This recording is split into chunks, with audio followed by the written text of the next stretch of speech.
बच्चे तक तो बंद है। छुआते रहता है मेरे पास। ये नहीं हुआ फिर एक 5 मिनट। क्या करें इसके बदले में अगर एक लुक़मा भी खा लिए तो अल्लाह रब्बुल आलमीन उसे उतना ही लुक़मा जहन्नम से खिलाता। कहाँ से खिलाया? जहन्नम से खिलाया। ये चीज आप बोलो, जहन्नम से आग का लुक़मा। जहन्नम का रिस्क कैसा रहता? आग का निवाला खिलाता अल्लाह रब्बुल आलमीन।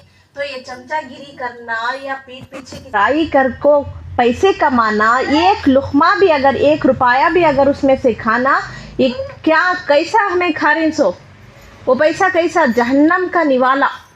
अल्लाह रब्बुल आलमीन उस एक निवाले के बदले जहन्नम का निवाला खिलाता। और जो किसी मुसलमान की ग़ीबत के सिले में कुछ पहनाया गया, समझो अब तुम्हें बहुत अच्छा काम करे, उनके बारे में बोले, उनके ख़िलाफ़ हम ना को न्यूज़ लेकर को दिए, खबर लेकर को दिए, जिसकी वजह से हमें आज ये पोजीशन में ही तुम ना भी चादर पोशी करेंगे, चादर पोशी करे या फिर कुछ पहनाए जोड़े। उस कपड़े के बारे में अल्लाह रब्बुल आलमीन बोल रहा, अगर तुम्हें वैसा काम कर को, ग़ीबत कर को किसी की जोड़े पहन रही, कपड़े पहन रही, तो वहाँ जहन्नम का लिबास पहनाया जाता। तो अल्लाह रब्बुल आलमीन उस लिबास के बदले में कौन सा लिबास पहनाता? जहन्नम का। अगर पैसे ले रही तो जहन्नम का निवाला खा रही। अगर चादर पोशी दूसरी चीज़ के लिए भी करती। आप सब चादर पोशियों को समझो न को, जो ग़ीबत करके अल्लाह उसके दिल को जानने वाला, बेहतरीन इल्म रखने वाला है। उस इंसान के बारे में अल्लाह बेहतरीन जानने वाला है कि उन्हें किस तरीके से हासिल करा। ग़ीबत कर को करया, चमचागिरी कर को करया, या फिर दोनों जमातों में लड़ाई झगड़े पैदा कर को उन्हें हासिल कर रहा, वो पोजीशन अल्लाह बेहतर जानने वाला है। हर चादर पोशी जहन्नम का लिबास नहीं। समझने में एक कंफ्यूज न को कर लो। जो ग़ीबत करके चादर पोशी हासिल कर रहा, तो उसके बारे में अल्लाह रब्बुल आलमीन बोल रहे हैं जहन्नम का उन्हें लिबास पहनता, जहन्नम का उसे लिबास पहनाया जाता। और जो कोई किसी आदमी के ज़रिए किसी शोहरत और दिखावे की जगह पर खड़ा हुआ, तो अल्लाह ताला इसको क़यामत के दिन शोहरत और दिखावे की जगह पर खड़ा करेगा। तो दिखावा और शोहरत, दिखावे की वजह से जो शोहरत हासिल करता, बड़ा बनने की कोशिश करता ताकि लोग वाह वाह करे, लोगों की वाह वाह के लिए, सिर्फ दिखावे के लिए, लोग मुझे तारीफ़ करना, लोगों की तारीफ़, दूसरा कोई मकसद नहीं। अल्लाह राज़ी होना, अल्लाह खुश होना, वालिदैन खुश होना, ये मकसद नहीं है उसका। लोगों को फ़ायदा पहुंचाना वो मकसद नहीं। क्या मकसद है? लोग मेरी तारीफ़ करना, मेरी वाह वाह करना। तो ये मकसद से जो शोहरत हासिल करता, बड़ा रुतबा लेता, वो चाहे किसी भी मैदान में हो, चाहे किसी भी मैदान में, किसी भी फील्ड में हो, उन्हें बड़ा बन भी गया, तो उसे अल्लाह रब्बुल आलमीन क्या बोलता? क़यामत के दिन उसे दिखावे की जगह पर खड़ा करता कि इन्हें दिखावा करने के लिए ये काम किया। क़यामत के दिन सब लोगों के सामने उसका दिखावा खुल जाता। समझ में आई बात यहाँ तक?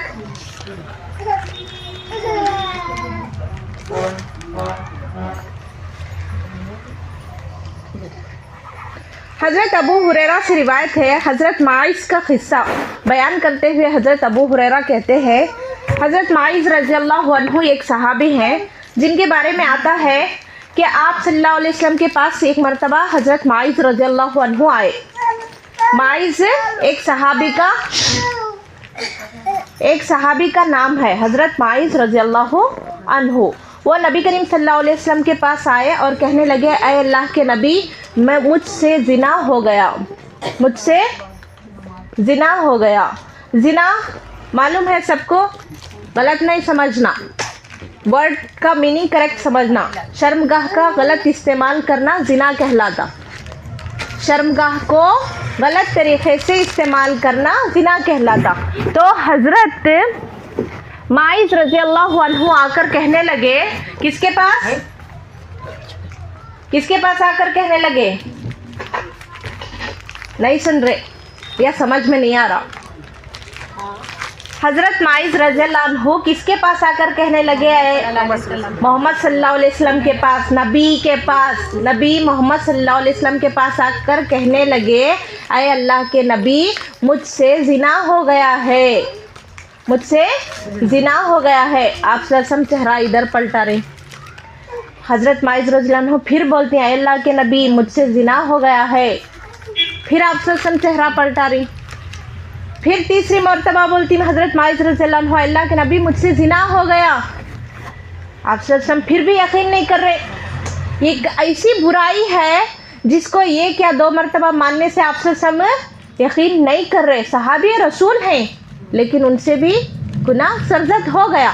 चौथी मर्तबा भी हज़रत माइज़ रज़ियल्लाहु अन्हु बोलती हैं अल्लाह के नबी मुझसे जिना हो गया। तब आप सल्लम क्या बोलती हैं, ऐ माइज़ क्या वाकई में तुमसे जिना हो गया?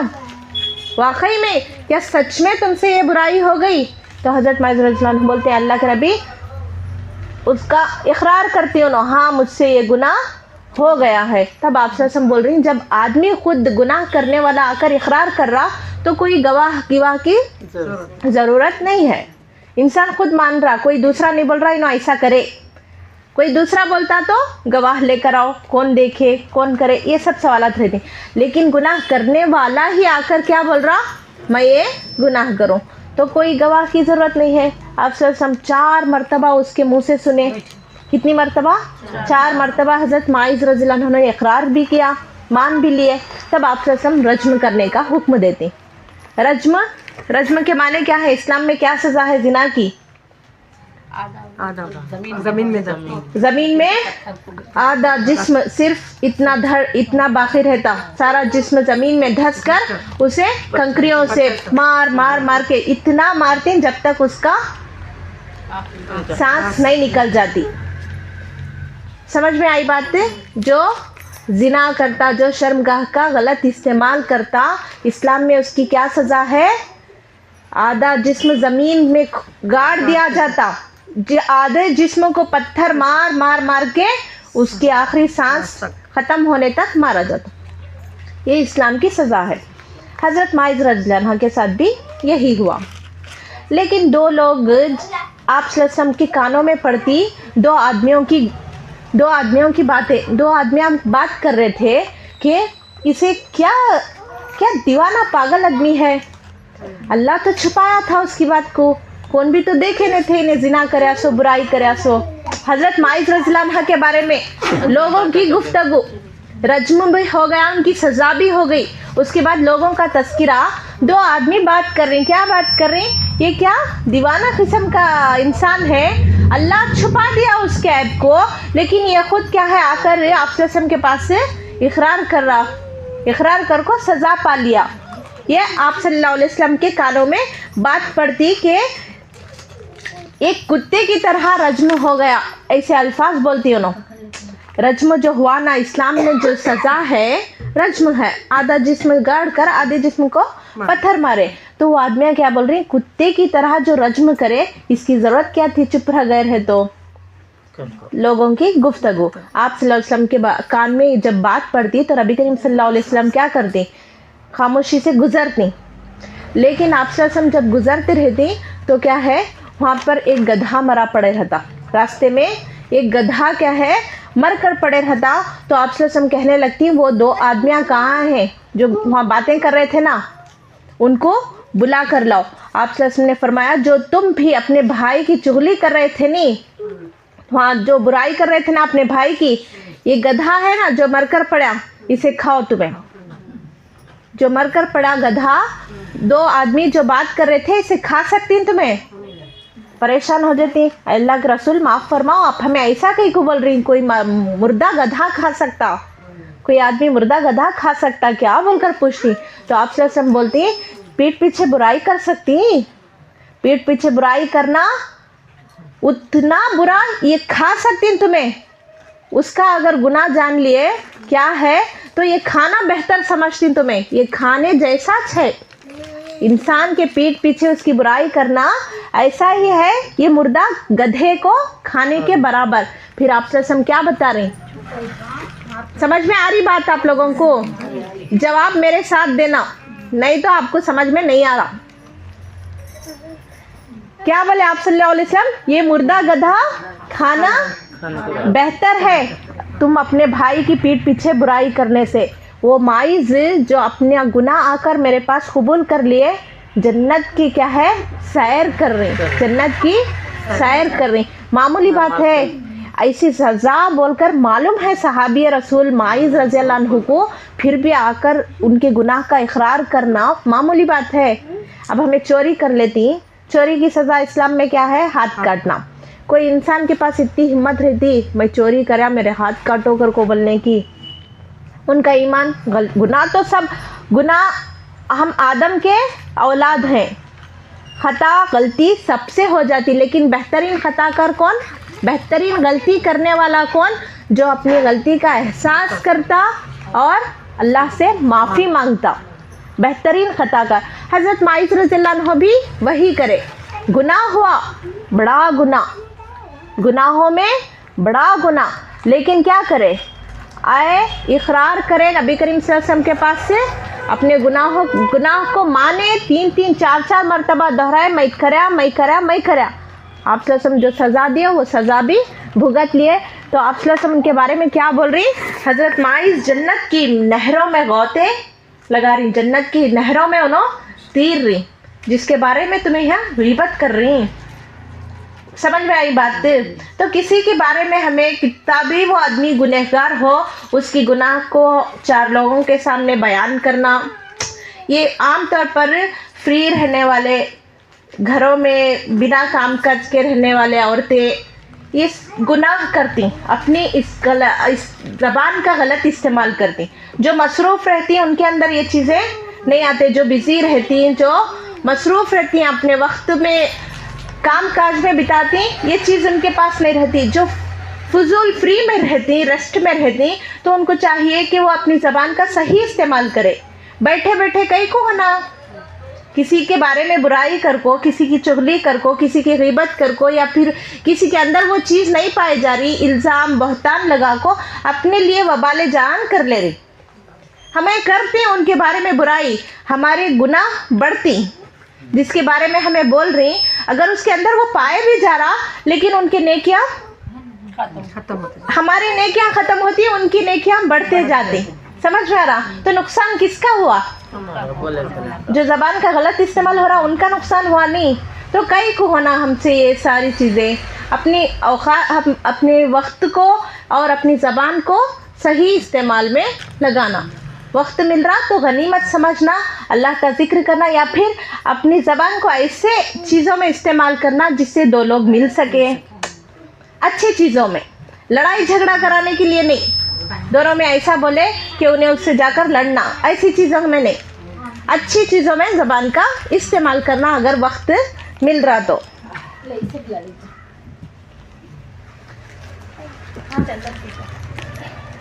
पानी देता पिला चुके ले काटे बैठा नहीं, हाँ छड़ती हूँ पिला पूछे।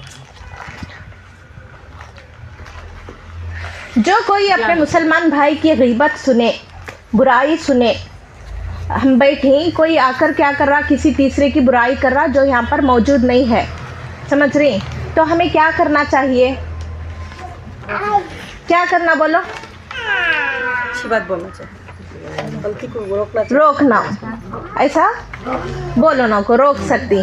किस तरीके से रोकना, ज़बान से रोको, अगर तुम्हारी ताकत है तो ज़बान से रोको। अगर उसके अंदर पाई भी जा रही बुराई, तो बुराई करने वाले को हम रोक सकती, ज़बान से रोक सकती, हाथ से उसे रोक सकती। हमारी ताकत के हिसाब से हमें क्या है, सामने वाले को रोकना चाहिए। उद्बान रज़ियल्लाहु अन्हु अपनी मशहूर तवील हदीस में बयान करते हैं कि नबी करीम सल्लल्लाहु अलैहि वसल्लम नमाज़ पढ़ाने के लिए खड़े हुए तो पूछा, मालिक बिन दुहशन, एक सहाबी रसूल, उनके बारे में आप सल्लल्लाहु अलैहि वसल्लम पूछ रही, जब नमाज का वक्त हुआ, नमाज के लिए खड़ी हो रही, तो मालिक बिन दुहशन कहाँ है, कौन पूछे, आप सल्लल्लाहु अलैहि वसल्लम पूछ रही, वो एक सहाबी थे। तो चंद सहाबा क्या बोले, मालिक बिन दुहशन वो तो मुनाफिकों के साथ होंगे।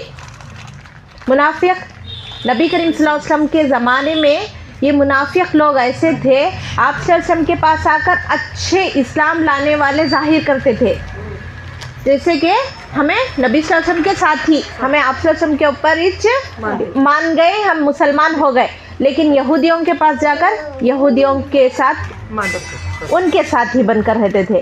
तो दुगलीबाजी, यहूदियों के साथी भी, इधर सामने आप सल्लल्लाहु अलैहि वसल्लम के साथी भी, दिखावा ऐसा कि नबी करीम सल्लल्लाहु अलैहि वसल्लम के पास है। तो जब आप सल्लल्लाहु अलैहि वसल्लम नमाज के लिए खड़े हो रही और एक सहाबी के बारे में पूछ रही जिनका नाम मालिक बिन दुहशन था, कहाँ है वो, दिखाई नहीं दे रहे।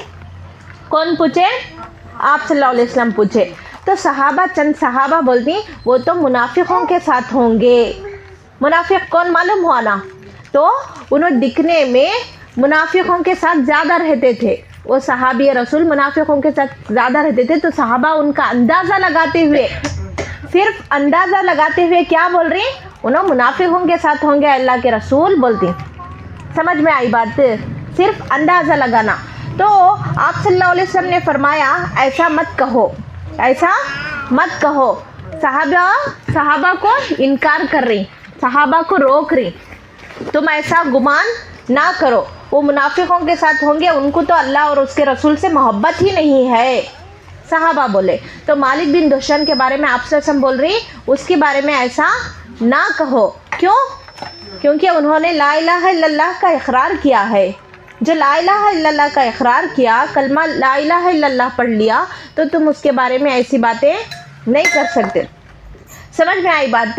तो अगर बुराई हमें सुन रही तो हमें उसका क्या है, ज़बान से उसको रोकना, जैसे कि आप सबने यहाँ पर रोका, रोके नहीं, सहाबा को रोके ना, ऐसा ना कहो, क्योंकि वो ला इलाहा इल्लल्लाह का इकरार कर चुका है। जो ला इलाहा इल्लल्लाह का इकरार करा, अल्लाह ने उस पर आग को हराम कर दिया। तो हम क्यों बोले उस आदमी के बारे में जो ला इलाहा इल्लल्लाह का इकरार किया, ला इलाहा इल्लल्लाह को, कलमा तैयबा को पढ़ लिया, तो ऐसे आदमी के बारे में हम बुरा बोलकर हम बुरा अपने आमाल में बुराई जमा, गुनाह जमा कर ले रहे। समझ में आई बात? तो बुराई जब सुन रही तो उसको रोकना चाहिए, जैसे कि आप सल्लल्लाहु अलैहि वसल्लम ने भी रोका। हज़रत अबू दरदा रज़ियल्लाहु अन्हु से रिवायत है, नबी करीम सल्लल्लाहु अलैहि वसल्लम ने फरमाया, जो शख्स अपने भाई की इज्जत से किसी बुराई को हटाता है तो अल्लाह ताला क़यामत के दिन उससे उसके चेहरे से आग को हटा देगा। अगर हमें किसी की बुराई को सुनकर रोक रही कि ऐसा नहीं है, वो शख्स ऐसा नहीं है, उसके बारे में ऐसा न को बोलो, तो हमें अपनी ज़बान का इस्तेमाल सही कर रही, तो अल्लाह ताला क्या फरमा रहा? अल्लाह खुद उसके चेहरे से आग को हटाएगा, क़यामत के दिन आग को हटाएगा। बहुत हिम्मत की बात हो। सुनकर मज़ा लेने वाले बहुत रहते हैं, सुनकर मज़ा लेने वाले बहुत रहते हैं। अब भी बोलो बोलो और क्या है, उनका क्या हुआ, इनका क्या हुआ, और पूछने वाले और जानने वाले ऐसा बहुत रहते हैं। लेकिन बहुत कम लोग मिलते हैं जो क्या है, बात को ख़त्म करना चाहते हैं, उसको बढ़ावा नहीं देना चाहते। अभी ख़त्म करो, कितनी बुराई करती हैं, वो शख्स वैसा नहीं है। अगर कोई ऐसा रोक रहा तो अल्लाह रब्बुल आलमीन क़यामत के दिन उसके चेहरे से आग को रोकता, जहन्नम की आग को रोकता। मतलब चेहरे से आग को रोकना यानी जहन्नम में जाने से अल्लाह उसे रुकवा लेता। सिर्फ चेहरा हमारा जहन्नम में जाता, बोलने का मतलब क्या, अल्लाह ताला आग से बचा लेता, उसके सिर्फ चेहरे को नहीं, पूरा इंसान को अल्लाह उसे बचा लेता। इतनी बड़ी फजीलत है अगर हमें किसी की बुराई सुनकर उसे दिफा कर रहे हैं। समझ में आई बात? टाइम हो गया, खत्म हो गया टाइम। चंद चीज़ा जो जहाँ पर जायज़ है, ये आप सुनकर बात ख़त्म करेंगे। ग़ीबत जो बोरी नामाई, पीठ पीछे बुराई करना, ये चंद जगहों पर जायज़ है, हर जगह पर नहीं, तमाशा बनाने की जगह पर नहीं, लेकिन चंद जगहों पर, वो भी मैं हदीस के हवाले से आपको बता दूँ कहाँ पर जायज़ है, किस मौके पर कर सकती, किसी के पीठ पीछे बात कब कर सकती, ये चंद जगहों पर जायज़ है। जैसा कि हज़रत आयशा रज़ियल्लाहु अन्हा के बारे में आता है कि एक हिंदा नाम की एक औरत जो अबू सुफियान की बीवी थी। हिंदा जानते हैं आप, हिंदा कौन, जो हज़रत हमज़ा के कलीजे को कच्चा चबा दी थी, उतनी दुश्मनी थी उसे मुसलमानों से, लेकिन बाद में अल्हम्दुलिल्लाह ईमान लेकर आती। वो औरत हिंदा अपने शोहर की शिकायत लेकर आप सल्लल्लाहु अलैहि वसल्लम के पास आई। मैं बताना ये चाह रहा हूँ कि कहाँ पर हम एक आदमी के पीठ पीछे बात कर सकते, पीठ पीछे कब जायज़ है, कब जायज़ है। वैसा तो हर जगह हराम है, किसी की ग़ीबत करना हर मौके पर हराम है, लेकिन चंद जगह हदीस के हवाले से बताता हूँ मैं, इन जगहों पर हम बोल सकते उस हद तक ही। तो इसकी एक मिसाल हदीस में क्या आती, हिंदा एक औरत अबू सुफियान उसका शोहर अबू सुफियान के बारे में शिकायत लेकर नबी करीम सल्लल्लाहु अलैहि वसल्लम के पास आई। ऐ अल्लाह के नबी, अबू सुफियान मुझे इतना खर्च नहीं देता जितना मैं और मेरे बच्चे ज़िंदगी गुजार सके, आराम से हमारी ज़िंदगी गुजरे, उतना खर्च मेरा शोहर मुझसे नहीं दे रहा। तो यहाँ शोहर की तारीफ़ कर रही, उन्हें क्या कर रही, बुराई भी नहीं बोल सकते, तारीफ भी नहीं बोल सकते, लेकिन उसका ऐब ही बयान कर रही। वो शिकायत करना, किसी से इस तरीके से शिकायत करना, ये ठीक है, ये एक हद तक ठीक है, समझे। तो आप सल्लल्लाहु अलैहि वसल्लम क्या बोले, उसे इजाज़त दिए, इतना तू अपने शोहर के जेब से ले सकती जितना तुझे और तेरे बच्चों को खर्च को बराबर हो। वो खर्च दे रहा फिर भी अपने जो शोहर के जेब से निकालना, ये चोरी हुई, समझे। अगर नहीं दे रहा, एकदम कंजूस इंसान है, हमारा खर्च बच्चों का खर्च नहीं चल रहा, तो उनके खर्च के उतना उठा सकते। तो यहाँ शोहर क्या है, शोहर की वो क्या करी, कंप्लेंट करी। तो एक औरत अगर उसके जुल्म से या फिर उसकी किसी भी वजह से तंग आ गई, तो किसी के बारे में वो किसी से बोल सकती जो उसकी मदद कर सके। ये समझ में आया, वो ग़ीबत में शामिल नहीं है। बात समझ में आई, गलत नहीं समझना, फिर किसी भी चीज़ को गलत नहीं समझना। अगर समझ में नहीं आ रही तो यहीं सवाल पूछो, क्लियर कर लो।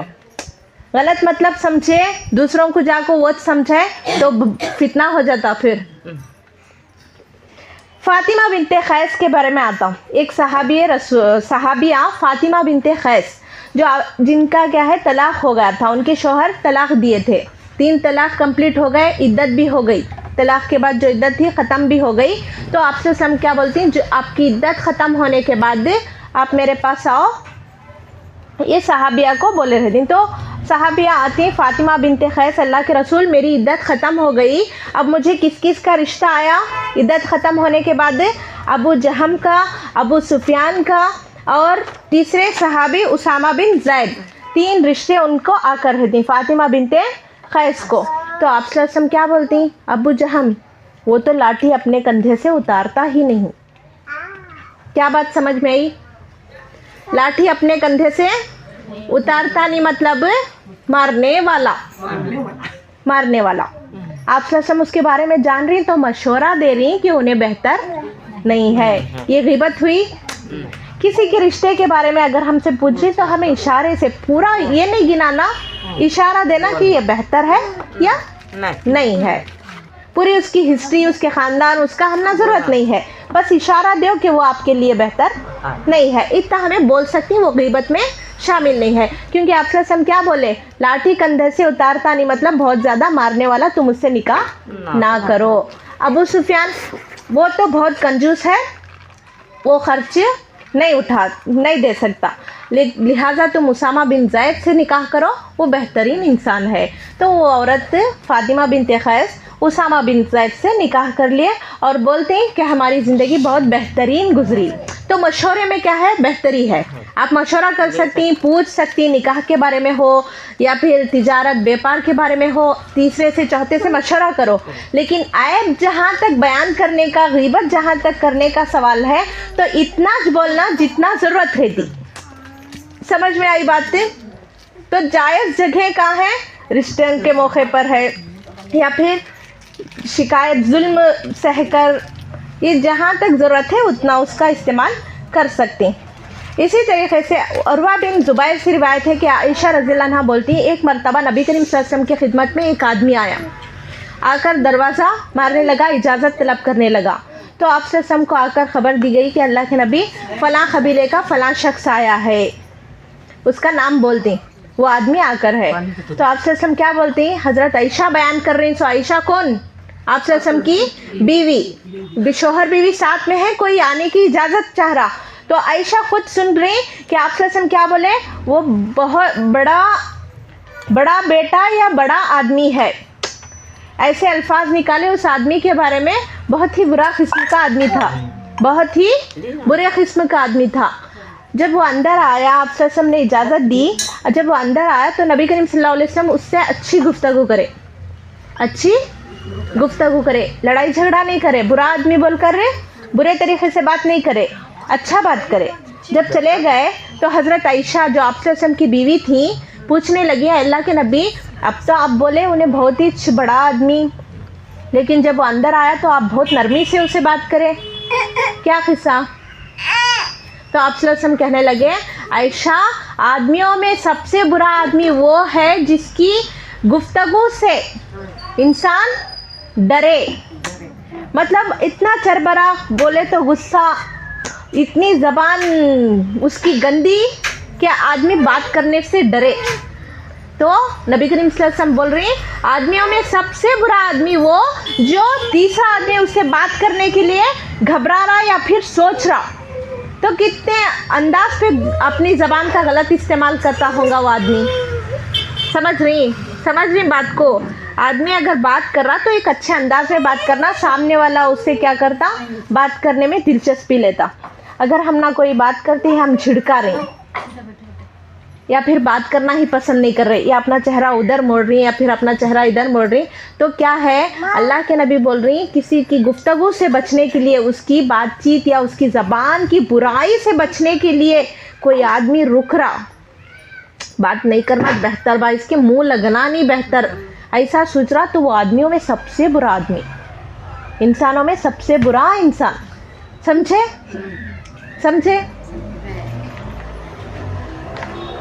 तो यहाँ पर क्या करें, उस इंसान की बुराई से बचने के लिए आप सल्लल्लाहु अलैहि वसल्लम आयशा को इशारा दिए, बहुत बुरे किस्म का आदमी है जिससे गुफ्तगू करना, बात करना बहुत डेंजर साबित हो सकता, जिसकी ज़बान गंदी है। तो यहाँ इशारा मिल रहा, सिर्फ इशारा, बुराई नहीं कर रहे आप सल्लल्लाहु अलैहि वसल्लम, सिर्फ इशारा दे रहे। इसी तरीके से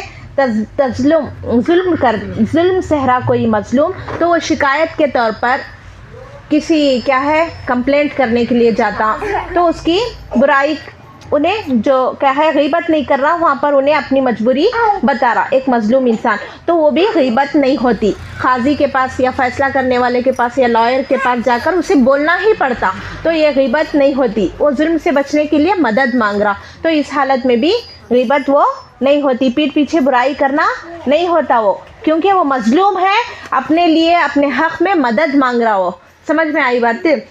इसी तरीके से फतवा पूछने के लिए, अब फतवा पूछने के लिए जैसा हिंदा आई थी अबू सुफियान की बीवी, अब हमारा मसला है क्या भी, शोहर बीवी का मसला हो या सास बहू का मसला हो, जो भी मसला है, अब तुम्हें जानने वालों के पास पूछ रही, तो ये पूछना गीबत नहीं कहलाता। सास बुरी है या बहू बुरी है, कोई मसला रख रही तुम्हें, क्या इस परेशानी का हल क्या है, हमें क्यों कर सकती, क्या कर सकती, किसी जानने वाले को या फिर बड़ों को किसी के सामने बात रख रही, तो ये गीबत नहीं है। समझे बात? इसी तरीके से और भी बहुत से चीज़ें हैं जो हदीस के ताल्लुक़ से है, वो आप लोगों को ज़्यादा समझ में नहीं आती।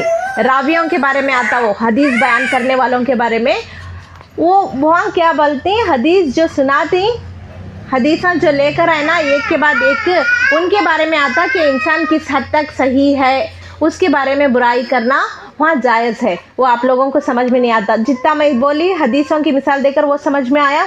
हिंदा और अबू सुफियान की मिसाल, जैसे फ़ातिमा बिनते क़ैस रिश्तों के बारे में पूछने आई, वो सारी चीज़ें गीबत में शामिल नहीं होती। तो ज़बान एक ऐसी चीज़ है, क़यामत के दिन हमारी नेकियां को बढ़ा भी देती और ज़बान से हमारी नेकियां हम घटा भी लेती। तो इंसान परेशान हो जाता, अगर उसका सही इस्तेमाल कर रहा तो वो अपनी नेकियों को देखकर क़यामत के दिन हैरान हो जाता कि ये मेरी नेकियां क्या।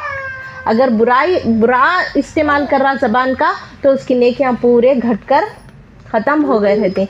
तो ज़बान का सही इस्तेमाल करना चाहिए। ज़बान दिलों को चीर भी देती, ज़बान दिलों को जीत भी लेती। समझे? ये ज़बान की हिफाजत इंसानी ज़िंदगी में बहुत अहम है। लिहाजा आप लोग भी, अल्लाह मुझे भी तौफ़ीक़ दे के हम ज़बान का सही इस्तेमाल करें, ज़बान की हलाकतों से महफूज रहें। अल्लाह हमारे शर्मगाह की, हमारे ज़बान की, हमारे आँख नाक जिसके बारे में अल्लाह क़यामत के दिन पूछने वाला है, हर चीज़ को अल्लाह ज़बान देता, हमारी ज़बान, हमारे आँख नाक सब क्या है, हमारे अच्छाई, हमारी नेकियों के बारे में गवाह देती, और हमारी हर हरकत, हमारी हर बात जो ज़बान से निकलती, दो फरिश्ते हमारे पास मौजूद है, अच्छा बोलो बुरा बोलो सब नोट कर रही। तो अल्लाह से हमेशा तौफीक मांगो कि हम क्या है ज़बान का सही इस्तेमाल करें, ज़िंदगियों में नेकी के लिए ही इस्तेमाल हो, हमारी ज़बान बुराई से रुके रहे। अल्लाह से दुआ है कि अल्लाह हमको सुनने से ज़्यादा अमल की तौफीक अता फरमाए। आमीन सुम्मा आमीन। व आखिर दवाना अल्हम्दुलिल्लाहि रब्बिल आलमीन।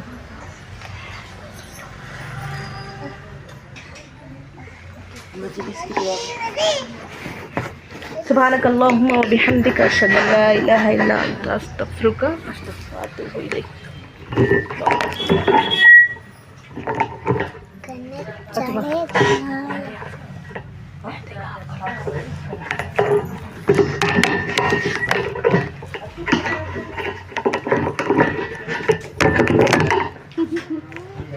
कितना